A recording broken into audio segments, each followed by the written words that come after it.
Hi everybody, today we get to focus upon another beautiful name of God. Last week we spoke about Jehovah Shammah, the Lord, He is there. And we said that if the Lord is in you, then wherever you are, Jehovah Shammah is there. But today we have a reading about Yahweh Rophe, which is the name simply that means Jehovah who heals. He heals. I want you to listen to this verse and let's talk about this for a moment. Exodus 15:26 says this: if you listen carefully to the Lord your God and do what is right in His eyes, if you pay attention to His commands and keep all His decrees, I will not bring on you any of the diseases I brought on the Egyptians, for I am the Lord who heals you. Now, whenever we've spoken about this, whenever I've preached on this, I've spoken about how God is able to heal you physically and heal you emotionally, heal you relationally, and all different aspects of how God is able to heal. But my thesis today is simply this, as I read this verse, that much of the disease and the sickness that we carry could be avoided completely if we just did what the verse said. If we just listened and lived according to them within the boundaries that God has given us. If we could just pay attention to His commands, then these illnesses would not come upon us.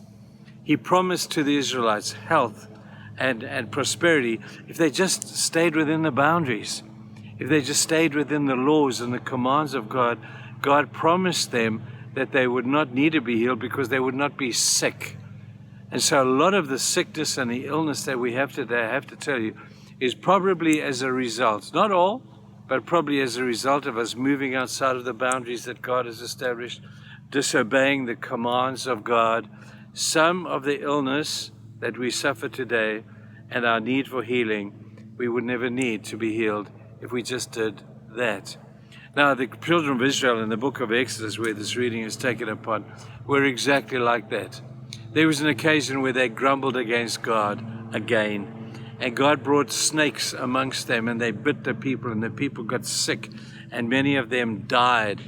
And then God said to them, the reason for this, I'm not being mean, I'm not being ugly, but this is a consequence of your grumbling.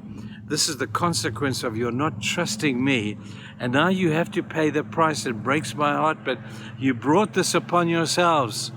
If you would just change your value system, change your priorities, if you would just do what I tell you to do within the confines of my boundaries around you and my laws that are not just laws to be, you think they're laws to kill your fun. They're not laws to kill your fun. They're laws to protect you. When you live inside the boundaries according to the laws, God says, I will heal you, but you'll never need to be healed because you'll never be sick. Now, take that to an extreme and you could find yourself in some trouble. But I wonder how much of our sickness and our need for healing is because we think badly, is because we eat badly, is because we behave badly. It's just a consequence. It's just a consequence.